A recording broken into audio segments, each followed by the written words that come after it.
马太福音20章1哦不本呢贝贝莫买啥ham bata oi isi panto tauke no am tuyu mo sufeng iweafo bibi mino tesi skuna ho wa yahiwa to am tuyusi isi esvutate maito lahia tohno tamo sono hieho huhutsamasa fi tomo sonichi peisuno ngin hotu skuna ho pa uhto amju ho ya hioa mitu haununo mahisio o huomzahie mo ivaho uhto oyona amamhimhino o tauke aiti pantomon a yats utoits o ho ka hioa isitu miusni hoya inza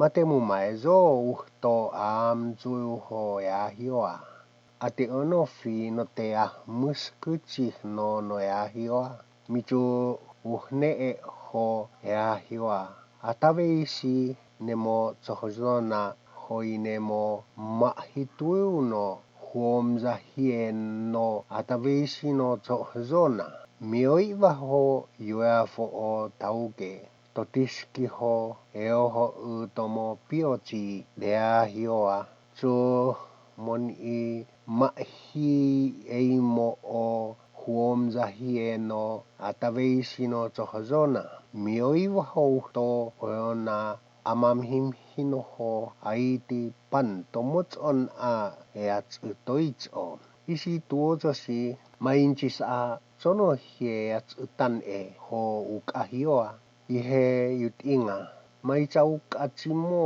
smuhnuami isi tu miusnito tauke hoya inza matemu maezo tam tu uho ya hioa mitu yofna miusnito tauke omo ea hafo atseha eoho a omo ea hioa angazeni no tehe no tohoji tomo wa fehi ho totsuhi tomo so muyo iomo so esmine mitu mahieimo ho ea hioa mo atsuhu mayo tomo sonichi peisuno yin chuaoski omo atvaesi sufeng nuchitsou ho mayo tohno ihea inzano koyuhe atesah tu te man ihe nate ea chihno atingi oihe ea miot o maezo sonichi peisuno nging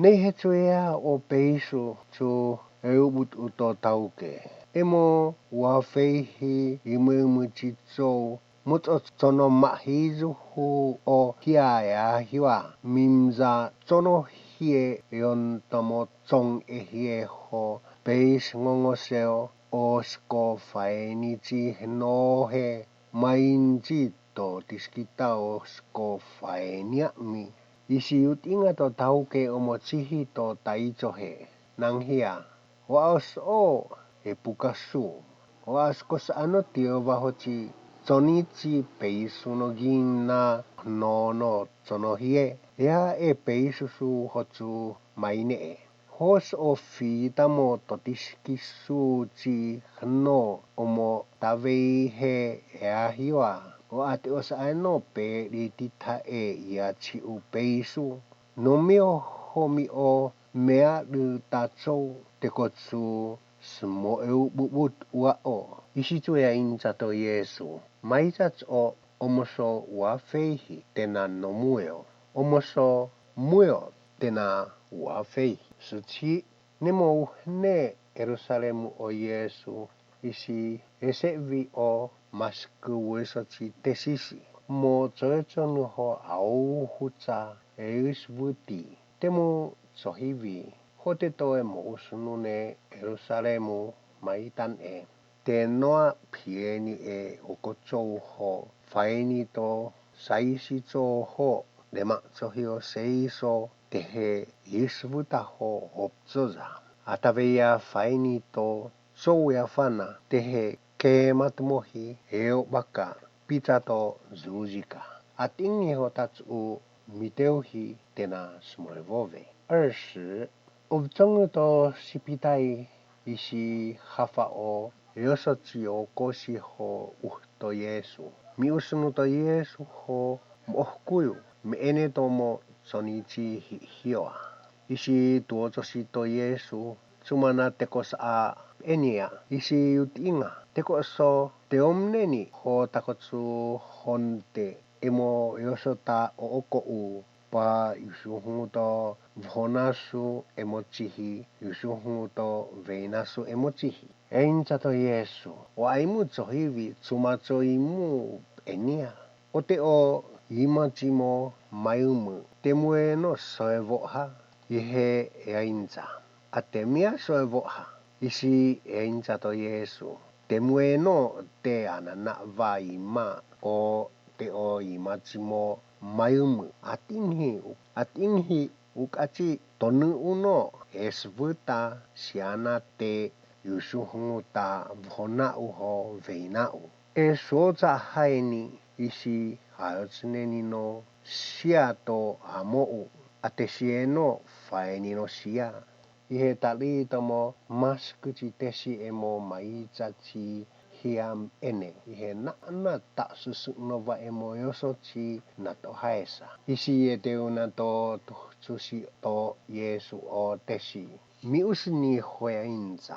Namu tsohivi e tsotah puhpunga. Laya tututsu ho haututsa. Laya dea hafoho esvutu. Atingi o amimusa a maicha. Ta taichomu sianate michi taichini aeno sianate toehunga soskuskunu. Sianamo michi papoevu aeno sianate namu soskuskunu. Aulu mais a okotso. O amos a tsemu hoho noa haututu tatatso. Mate tsemu hoho haututu tatso. Avinano nomio no to usni atatiskova ho chiha o iachisinso.